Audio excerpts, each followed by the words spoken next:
No one. What's up, Gator Nation? Welcome into the latest Gators Online Podcast live from Spurs Gridiron Grill. Zach Abolverdi and Nick Torre here. This week, we're going to be joined by Jesse Simonton of On3 to discuss everything that went down in Destin this week at SEC spring meetings, the first one in 3 years. So pretty eventful topics and a lot of drama going down, although I think it didn't live up to what everyone was hoping. Yeah, so, Gainesville's very own Jesse Simonton. That's right. Former Florida beat reporter. That's right. 352 resident, UFJ school product. So we'll get his thoughts on everything that went down. We'll obviously discuss the NCAA regional coming up this weekend as the Gators are set to host, hopefully get some revenge against Liberty, as well as some other teams. I've already been forbidden from showing up for that series in the press box, so you guys don't have to worry about that. And then we'll also talk about recruiting as well. A huge weekend going down in terms of official visits. Corey Bender has had some monster news and scoop at Gators Online this week, especially concerning a certain quarterback that I think fans would like to know a little bit about. So if you haven't tapped into that, listen, Corey's got the juice, so it's worth the squeeze. The juice is worth the squeeze, especially when the squeeze is free for 7 days and then only $10 a month after that. And listen, it's once you get a week's dose of what he's cooking up, you're going to keep coming back. So I think everybody was looking forward to this week with spring meetings happening. I think everybody had their eyes on the Fisher-Saban feud and what that might be, and it ended up being a whole lot of nothing. A lot of backtracking from the Alabama Crimson Tide coach, General Saban, the president of Alabama. He showed why he was a DB coach with that backpedal. Yeah, great backpedal, great backpedal. It's interesting because it's there's been like a hush hush. You think people are cheating, but the coach is kind of like, you don't throw stones in a glass house, and you just assume everyone's cheating, and nobody talks about it because you don't want to point the finger into a mirror and have someone else point right back at you. Won't look good. It almost seemed like, they say there's no honor amongst thieves. It almost seemed like there was a code amongst college coaches. Hey, we're not going to report people cheating because we don't want. Ooh, you get a bug. I got it.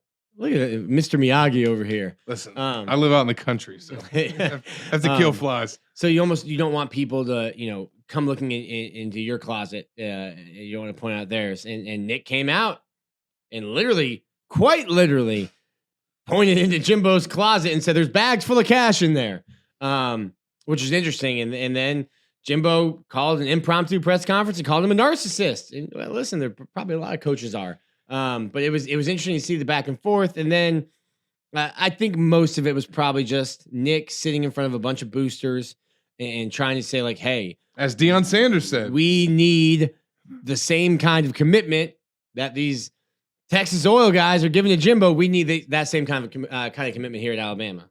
Although I will say with Jimbo, as the kids like to say, Nick, keep that same energy. I don't think the same energy was kept in Destin. Energy was not kept in Destin. It was not. And for him to call that press conference, the morning after, around a bunch of probably reporters that he feels comfortable, kind of letting his guard down like that. Much different when you're in Destin, surrounded by sharks. Yeah, in the media that are ready to pounce on some of those comments. So he was much more well behaved. Probably helps when you've been reprimanded as well. But I didn't anticipate it living up to the hype. I thought we'd get some like good headlines out of it, but it was like nothing. Yeah, it was all peaches and cream. It was all sunflowers and sunshine and rainbows in Destin. Listen, you were just in St. Pete a little while ago. Those white sand beaches, golf courses, saltwater breeze hitting you in the face can turn your mood like that. Yeah, it's nice to be out there in the Panhandle, and obviously first trip for Billy Napier. I thought he handled himself well during his press conference on Paul Feinbaum. Obviously, he was asked about the Saban Fisher feud. Feinbaum almost tried to get him in a little trap when he was like, Fisher was almost talking about you. He's talking about former Saban assistants, and Billy handled that really well and was like, I'm wise enough to not get in the middle of that. But obviously, he said last week, I couldn't care less about future conference scheduling. Like, I'm just trying to get 11 lined up on the field. But it turns out once we got to Destin, that was the topic, I think, of the week, along with maybe NIL. But this 8-game format or this 9-game format, we'll get Jesse's thoughts on it. I'm pretty clear about where I stand. I'd like to get your thoughts, but I mean, one is clearly, I think, the fan favorite option. I just don't know. I mean, maybe there are some fans that want 8 games, but I just don't know. You've got, I think, losing rivalries. You've got 14 teams right now. Yeah. And you're already complaining about how infrequently Florida is going to play, at Alabama, at Auburn, a game that used to be every year, every other year. I went to that game as a kid. Every other year, you get a chance to go out and play Auburn. It's a great trip. I've been here 13 years. Florida hasn't played at Auburn since I've been here. Or no, sorry, 10 years. I went for the Bo Carroll game. Okay. Yeah. Now, this will be my 10th year, and Florida's still not going out there. It'll be my second trip to College Station, but I haven't been to Auburn yet. And Georgia fans can't say that, or writers. They haven't been to College Station either. No, that's been a cushy schedule. But I just think 8 conference games, 1 permanent opponent, 9 conference games, 3 opponents. I mean, that's like, what are we talking about here? There's so many games you lose. Okay, so Auburn's not going to play Alabama, or Alabama's not going to play Auburn, or they're not going to play Tennessee. Those are historical rivalries. Florida and Georgia, you're not going to lose that game. So now you're losing the Tennessee game. Yeah. That's what you and I grew up on. Phil Fulmer and Steve Spurrier in the 90s. That was the SEC. But they pretty much every year, correct me if I'm wrong, on the message board, but Florida and Tennessee typically top 5. Typically played each other first SEC game of the year. Yep. And both teams were in the top 10 at least. Sometimes top 5. And you were whoever won that game was in the driver's seat to go to Atlanta. Yep. And now you're just not gonna have that game in an 8-game schedule. No way. I don't know how you do it. We riot, Nick. Listen, right now, I think as much as Tennessee fans have been getting whooped in that rivalry, I think they would riot in Rocky Top. Yeah, listen, they've been on the wrong end of that rivalry for more than a decade, and they would still riot not being able to play Alabama. That's just how much the tradition in the SEC means. And there's no way that you're going to have an 8-game, 16 teams in only an 8-game SEC schedule. Nick Saban's been pounding the table for a 9-game schedule for years already. Yeah. So in Destin, he said it again. He goes, listen, guys, all right. I've been saying this for years. So to me, I don't know how you come up with, you pay a committee probably millions of dollars to come up with a bunch of scenarios, a 30-game scenario or 30 different scheduling scenarios. And I thought I would go to pods, and you'd have four pods of 4, and this pod would play each other, and then you'd play 2 other pods, and you figure, which would be very exciting. Schedule like that. That would be exciting, and that's the way you kind of rotate around and have different teams play different teams. And then I thought, well, then the difficult part is scheduling. Who's in what pod? Yeah. Because a pod of Florida, Tennessee, Georgia ensures that Florida gets to play Tennessee and Georgia. But then, who else is in that pod? And that's a really tough pod. And then you get a pod with, Kentucky and Vanderbilt and Ole Miss, and you're like, no thanks. I'd like to be in that pod. Can my team be in that pod with those 3 others? So I thought that'd be interesting. It seems like the 8-game schedule with the 1 permanent opponent, I just don't see how that works. You have so many fan bases that would, flaming pitchforks run up to Birmingham. To me, it has to be, you have to expand the schedule to 9. I think you're already seeing with the college football playoff teams trying to play harder schedules. I think you're just getting into a scenario where there are some teams in the SEC that want to get bowl eligible that aren't worried about the college football playoff. Kentucky's not worried about the college football playoff. You want to get bowl eligible. Sure. Vanderbilt's just happy to be here. Yeah. Hey, whatever you guys want to play. You want to do a 12-game schedule? Sure, we'll do it. And if you lived in Nashville, you would be happy to be there too. I would love to live in Nashville. Would love it. So, I mean, we have seen, though, that it can be done. Yeah. They can play more than 8 because they play 10 in one season. So, I mean, now I think 10 was a little much. That was a COVID year. So, that obviously complicated things when you had rosters that weren't even full and guys out and guys that hadn't practiced in weeks. But if they could play 10 SEC games that year, they can do 9. I'd just be interested, like, who is okay. So, like, for Florida, it wouldn't change. You'd have they'd have their same 3 rivals: Georgia, Tennessee, LSU. Yeah, and then an extra game. Yeah, and some it's not going to be fair for especially the first year for some schools, because if you have 9 games, 9 conference games, you're gonna have 5 home games. Some teams are gonna have 4 home games. Obviously, that will flip from year to year. Yeah. That doesn't matter for Florida. Doesn't matter for Georgia. Doesn't matter for Texas and Oklahoma when they join, because Texas and Oklahoma play the Red River rivalry at the Texas State Fair. Florida and Georgia play in Jacksonville. Florida last year only had 3 SEC home games. Although that's been talked about this week, Florida, Georgia. We can save that for later in the show. Listen, I want to go to Athens. I've never been to Athens. Never covered a game there. Would love to see it. I don't think they're going to have any, reconstruction of Alltel Stadium, TIA Bank, whatever it's called. Don't bring the game to Atlanta. No, don't play it in Atlanta. Like, give me a home in Jacksonville, Atlanta. Give me a 4-year rotating schedule. I don't want to. I'll pass on Atlanta. Why? That's a beautiful stadium. Yeah, but when you go to Atlanta, you go for the championship. I like that too. Whenever I say take the game out of Jacksonville, I get so much hate from all the Gator fans that follow me from Jacksonville. I understand that they love it there. It's well deserved. I got a bunch of hate from people in Hoover when I said that the tournament needs to move out. The baseball tournament needs to move out of Hoover.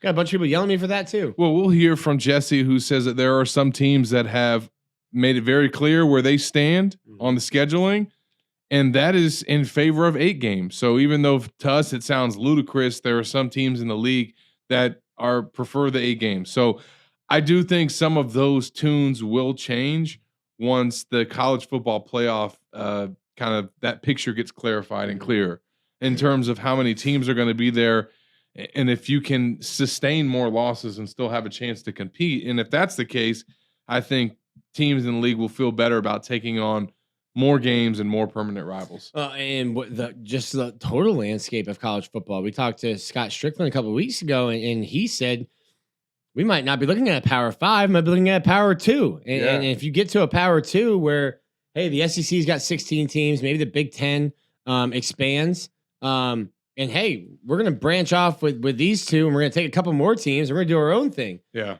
And we might be talking about, should we play 8 SEC games or 9? And then in 6 years, 10 years, we might not even have a Power 5. It might be these 2 super conferences that are just making their own rules up and playing their own championship game. Which it was another topic of conversation this week was all SEC playoff. It didn't seem like everybody was quite on board with it like Sankey is in terms of pushing that agenda, but it is out there for an option for the league if the NCAA doesn't get its act together. Sure, I say more specifically the college football playoff in terms of figuring out what the parameters are going to be, because that's going to determine future conference scheduling, not just for the SEC, but all these Power 5 leagues that are trying to figure out how they can get as many teams as possible into that playoff. Right.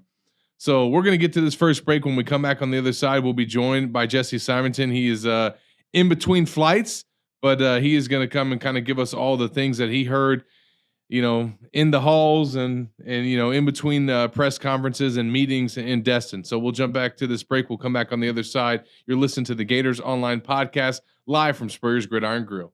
Hi, Steve Spurrier here. Making a reservation at my restaurant is easier than a Saturday afternoon homecoming game against Vandy. You don't have to call or email. Just go to spurriers.com, hit the reservation button, pick a date, number of guests, and a time.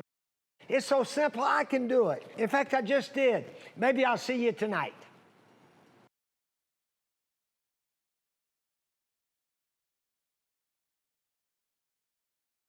Welcome back into the Gators Online Podcast, and we are now joined by our guest of the week, On3's SEC columnist Jesse Simonton, just wrapping up his trip to Destin for SEC spring meetings, and we're now catching him in the airport in between flights. So we appreciate you joining us, Jesse.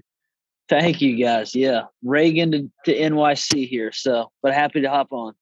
It doesn't look like you got much sun. All these coaches are out there on the beach. They're golfing. It looks like you were stuck inside the hotel typing away. You are correct.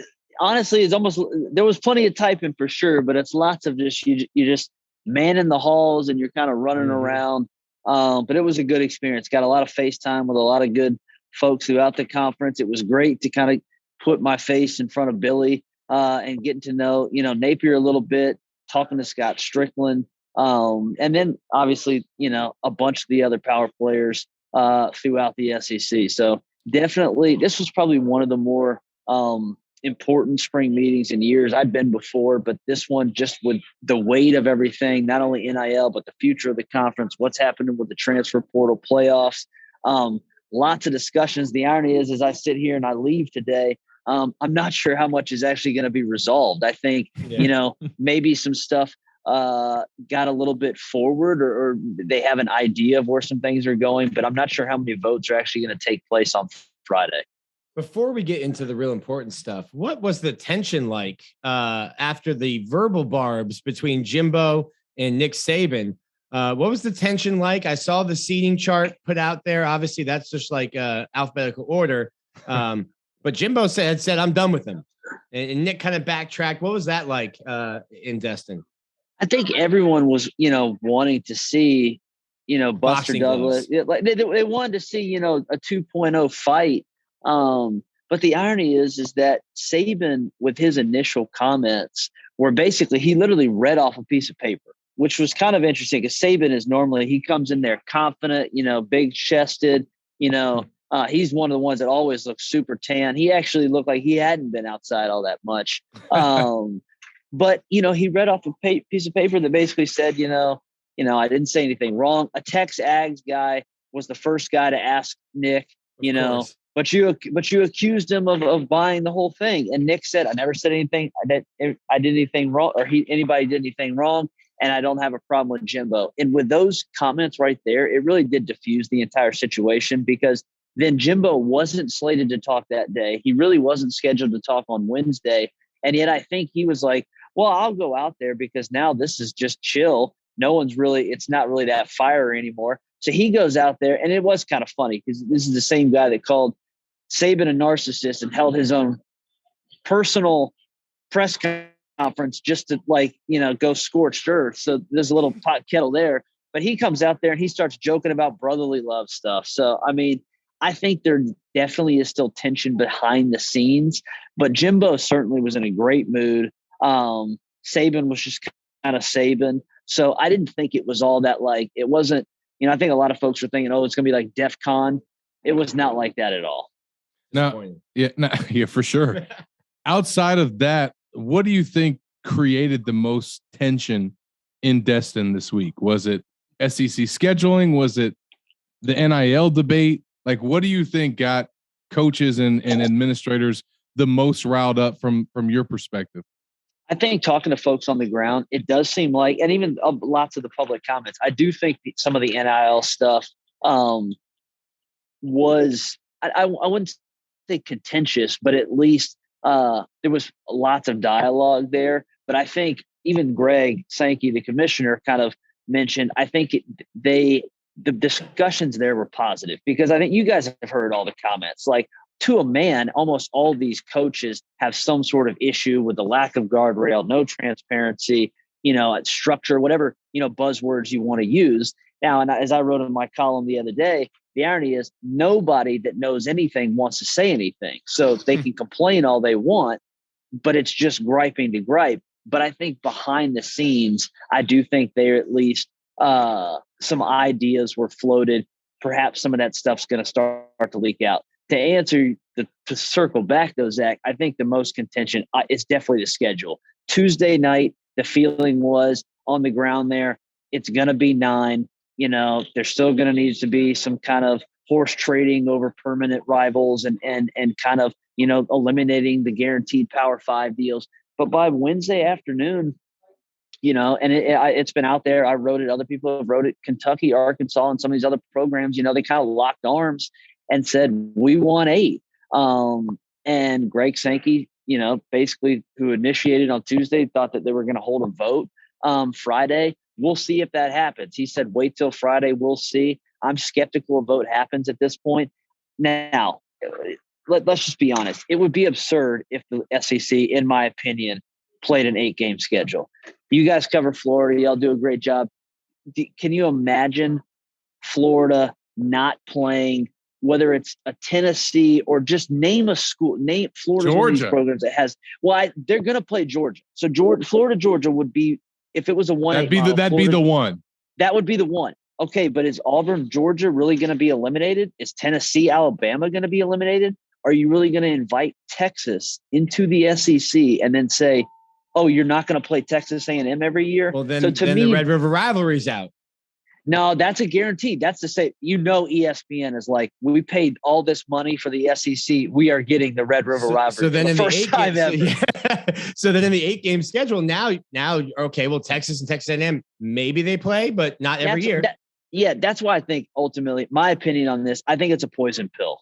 They basically have created two models where they know one, they cannot choose. And so it's almost like a strength and negotiating ploy for the Alabamas. Florida is obviously a huge proponent of the 9-game schedule. Scott Strickland was very transparent and open about that. And also Florida, Kentucky's gripe is, hey, we play Louisville.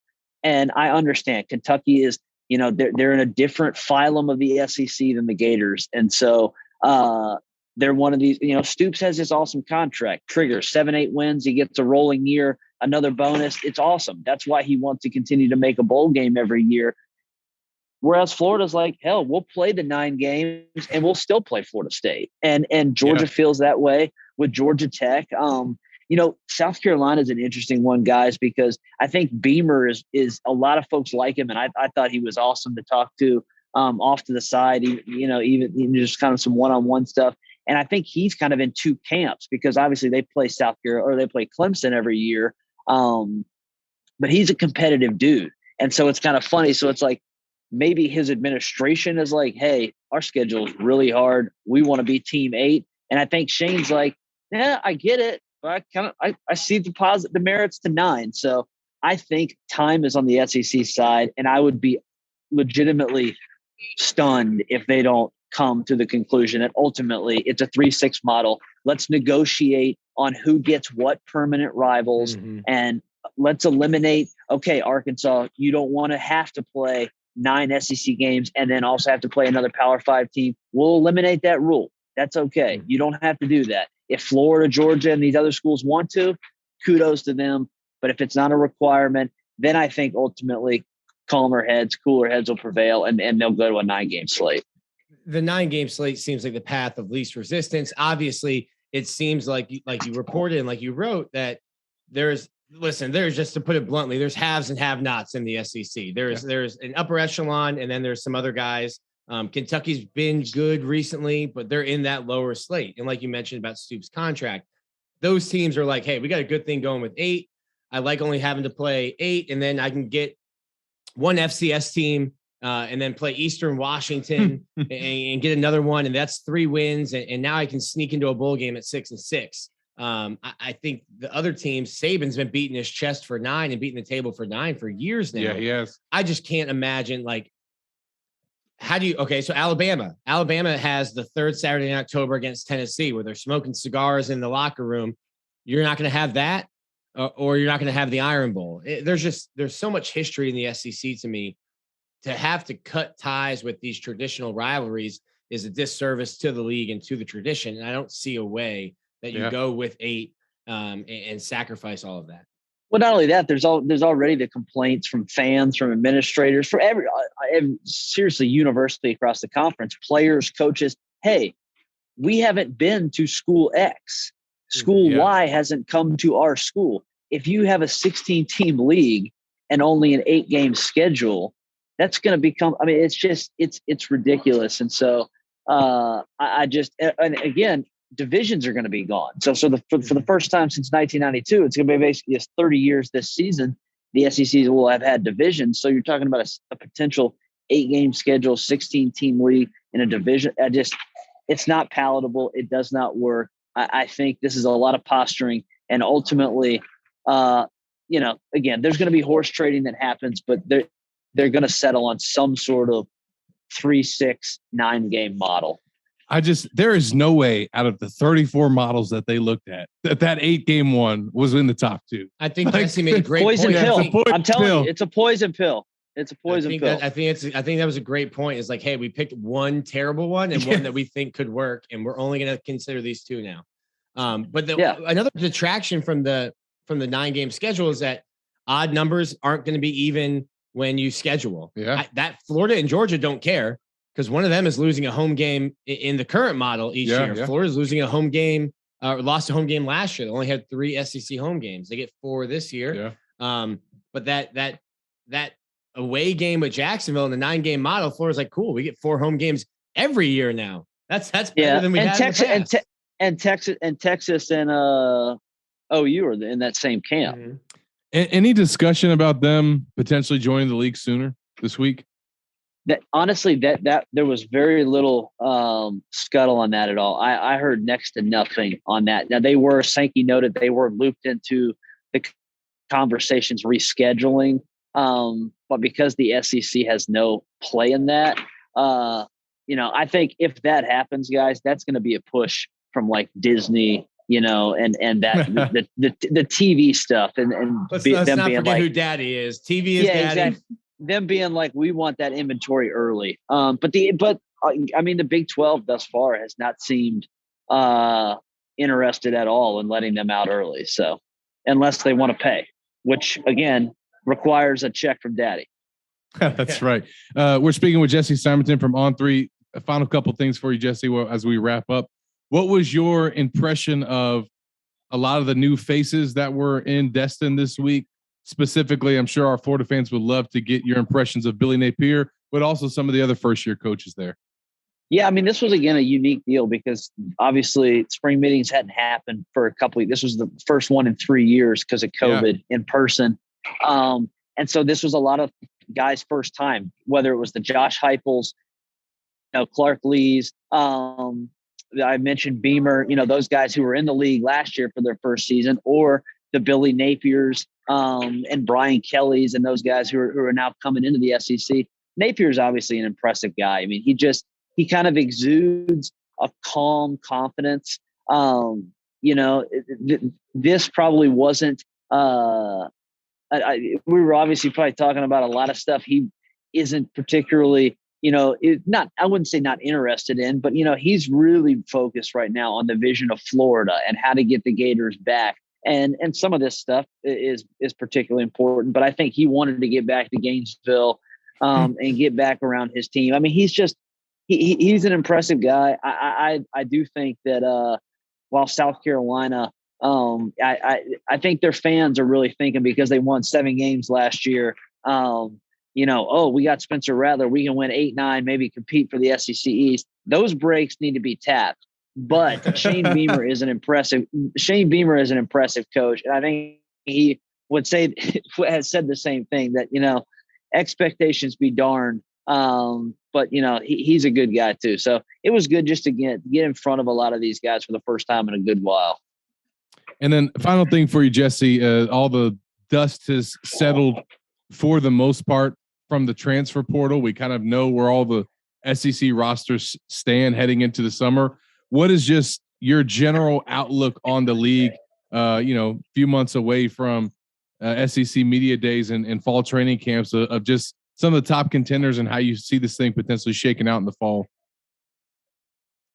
Yeah, I do think that we're likely headed for another collision course of Alabama versus Georgia and kind of the clash of the Titans again. But that's not to say that the rest of the league isn't interesting. I honestly think after those 2 teams, you could literally rank the next 8 to 9 maybe in a bunch of different orders that a lot of people would say, I can at least see that. And Florida fits in that equation. There's a lot of different avenues where Florida could struggle to make a bowl game or could definitely win 8, something games and be like, okay, this is a real, table setting season for what the future of the program could be.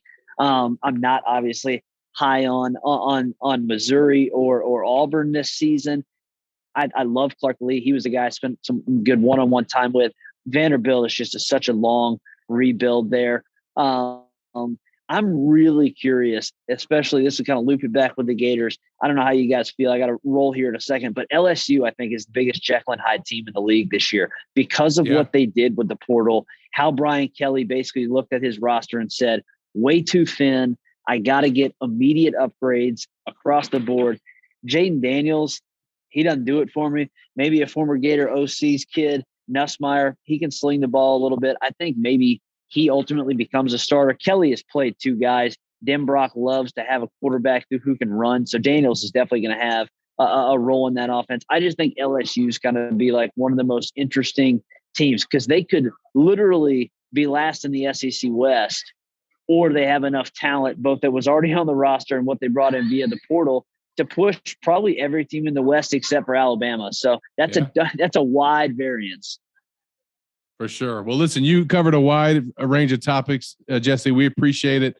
Great work this week. And Destin, and let all the folks know where they can follow you and also send you some questions for your mailbag. Yeah, absolutely. Follow me on Twitter at Jesse R.E. Simonton. Again, Jesse R.E. Simonton. You can also email me. It's linked on my Twitter. Means More Mailbag. We run it every Friday. SEC only, football-centric questions. So send them in. You can tag them. You can find it all over. Send it in on the On3 Instagram. You guys do great work at Gator Online, part of the team. Good to catch up with you guys. Absolutely, man. We'll see you at SEC Media Days, man. Enjoy some much-needed break in between them, bud. Appreciate it, guys. Thank you all. Looking for more reasons to celebrate? We have them here at Celebration Point. Enjoy some of the newest additions to our already celebratory lineup, like Dave & Buster's, Les Macarons, and Prime and Pearl. There's always a reason to celebrate. Join us anytime for any occasion. Celebration Point, where Gators come to celebrate. Welcome back into the Gators Online Podcast. Appreciate Jesse for joining us in the last segment. Some really interesting takes and opinions from him on everything that went down in Destin this week. And I think we knew if there was going to be some things that coaches had to gripe about, one thing was definitely going to be NIL, although we heard from Billy Napier, he doesn't really have much gripes about it. He obviously agrees with most coaches that there needs to be some parameters put in place, but in terms of the aggressiveness, he's all in. Yeah, I think Billy Napier continues to be out in front, and I mean, he says like piece of the pie. Well, yeah, they need a piece of the pie, and I don't know that many coaches are going that far. No, they will not, because that TV money's changing. He even went out there and said, like, listen, I look back, 1990, SEC cut like a $1.6 million check, and schools probably felt good about that. Now 60, 70. It's like a $300 million a year deal from ESPN. So like we're getting into funny money. So when I tell you like when people are like, man, Florida's paying a bunch for like all these like payouts and buyouts for coaches, I'm like, don't worry. The money is about to be they're printing money in the SEC. You're paying with monopoly hundreds. And it's just going to get bigger. And it's just going to continue to get bigger and bigger. It is interesting though that he's gone that far. Now, every coach, you can't publicly come out against NIL because you will be negatively recruited against. Every kid's trying to get a check, trying to get paid. You can't publicly come out against it. I honestly think Billy Napier thinks it's a good thing. He's not just blowing smoke. No, every coach though is saying, listen, there are no rules. We're not playing, but I don't know if Jimbo Fisher has complained about this, but every other coach has complained about. There needs to be some kind of guidance, some kind of rules, we're not all playing by the same rules because every state has different rules. Yeah. And then every school is following their state rules to how they want to follow them. Yep. And it's not being policed. Kind of like when I said with Scott Strickland, if I'm doing 110 on the highway, but there's no one there to write me a ticket, am I breaking the law? No. If you're not being caught, are you breaking the law? And I think a lot of schools are playing fast and loose with NIL and just no one's policing it.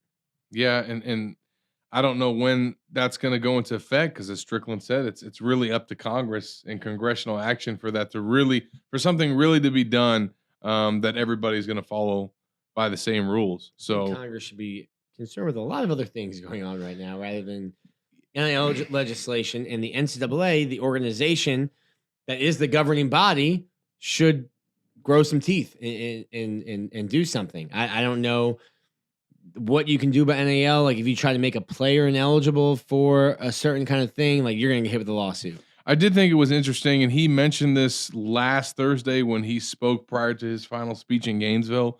But he also mentioned it in Destin about how he's kind of studied and looked at the NFL. And you wrote about that at Gators Online, and just how they've or how they went about trying to determine free agency and setting parameters around that, because salary cap is a different discussion, but there is parameters that can be put in place for free agency now that you have NIL, transfer portal, one-time transfer exemptions, and players also with an extra year of eligibility from 2020. All these factors are just creating way more movement than we've ever seen before. And college coaches don't like change. They don't like change, and they're losing power. So those are two things that they hate, and both of them are happening right now at the same time. It is interesting though. Like one member on our message board posted, Billy's comments about free agency and contracts sure sound a lot like where he thinks it could be moving towards the student athletes being paid as like contractors, Sure. Which is not a move that the NCAA or probably a lot of the schools want to. And I'm not sure that's exactly what he was suggesting, but then we're talking about, all right, well, what are the health benefits? And we're getting health insurance. Is there life insurance? What's the 401k? So like college football is changing rapidly. And I don't know that I certainly don't know, but I don't know if anyone knows kind of the direction that it's going and how fast it's getting there. Yeah. Well, I tell you what's about to pick up in a big hurry is recruiting, man. This is first week of June, summer camp starting up. Mm-hmm. You're going to think classes are picked up back on campus when you see some of the parking over there in the O-Dome lot, but nope. Corey going to get you out there, Zach? I told Corey, you let me know. Zach's in the bullpen warming up. Listen, I've spent many a days and many hours at summer camps. Shout out to all the coaches back in the day that used to bring me water and Gatorade when we were out there just dying. Shout out to T-Rob. Yeah, T-Rob and some of the others. So we'll be out there. Obviously, Gators Online will be well represented. Mm-hmm. Corporate Don, Pat will be in the building. We might even get Nick out there. I'm looking at my PTO. That's right. Listen, buddy, you've earned it with baseball, and we'll get into that as well. But I know you guys are excited about recruiting, especially the recruitniks out there. A huge recruiting weekend going down. Nick's going to run through the list, and we'll talk about some of the visitors. But I think the biggest development on the UF recruiting front is with Jaden Rashada. And Corey Bender reported the latest on not only where things stand between Florida and Rashada, but also where things stand with his official visit plans to Gainesville. So if you haven't seen that report, I'm not going to give it away here. You got to go to Gators Online and check it out to see when he could make his way to Gainesville, which would be a return trip and would be significant for this coaching staff and this program to get him back on campus. Corey's also run through basically a war room of where stand things right now with all the offensive prospects and defensive prospects. So as Nick said earlier, take advantage of that 7-day trial right now as we kind of start this month of June. Not that we're slouches, but Corey Bender's recruiting information is worth the price of admission at Gators Online. Zach and I are just happy to be there along with Corey. It is, and for him and for this recruiting staff, I mean, we talk about the fall being our season for football. Like right now, this is their season. This is recruiting season. And these weekends coming up for official visits, these summer camps where they're going to be able to get guys on campus for workouts.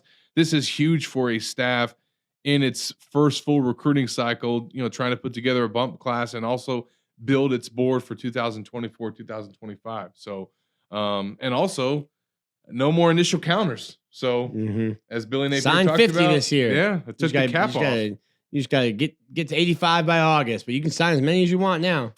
Yeah, and that'll obviously be something else that we continue to monitor after the Gators had another round of enrollees come to campus. They basically have their entire class now on campus for summer regimen.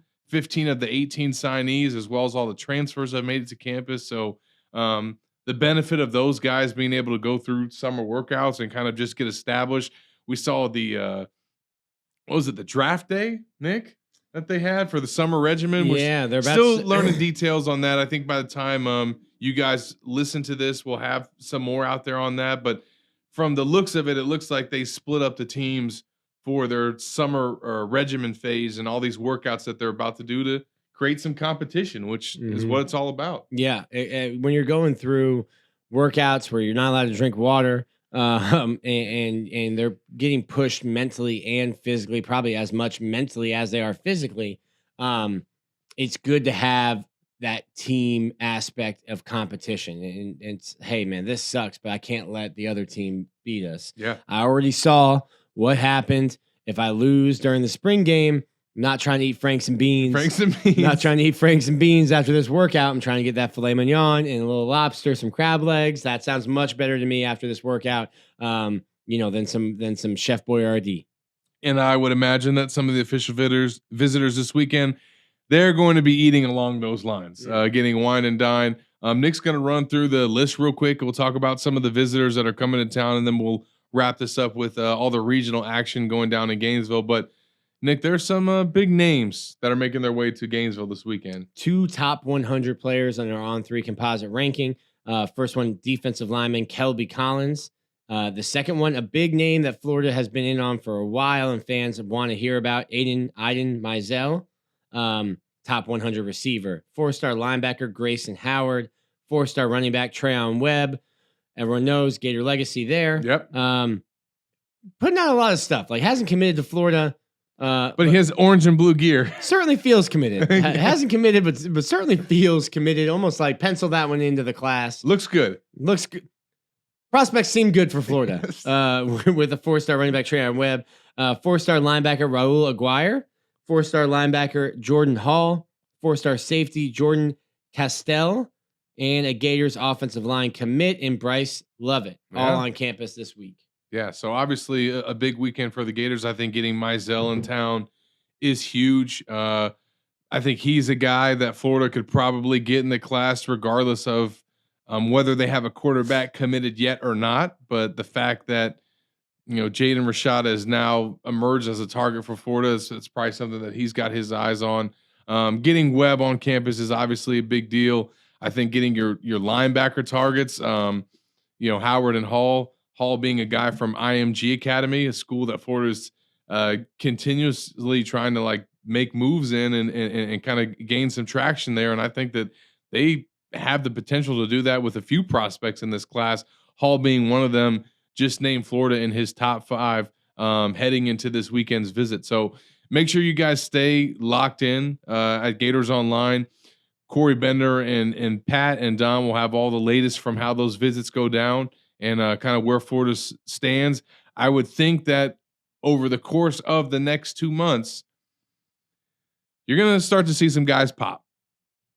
I think that's fair to say, The quarterback dominoes are kind of starting to pop and fall. It'll be interesting to see once Arch Manning goes somewhere. What Jaden's is coming up. What is 18 days? In 16 days. Yeah. Getting an official visit from him would be huge, especially if it comes before the 18th. Did spend a lot of time in Gainesville, but Florida needs a quarterback in the bump class. Don't know who you go for if it's not Rashada. You have to flip somebody at that point, I think. Yeah, or you're looking transfer portal or flip somebody. It's hard to flip a quarterback. Emory Jones was the last one they flipped, and that was super late in the process, like a signing day flip. Yeah.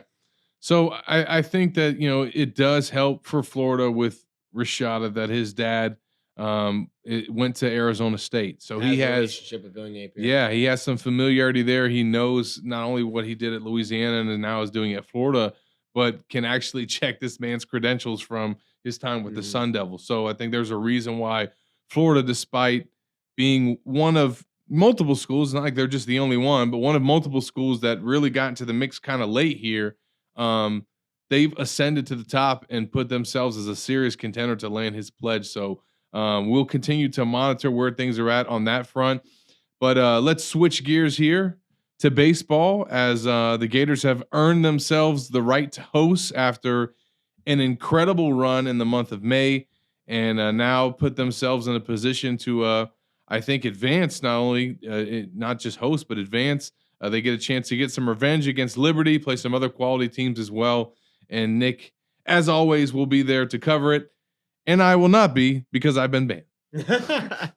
Man, so Zach's banning story. I had a wedding that first weekend. So I covered the season opener against Liberty. And they won. And they won the game.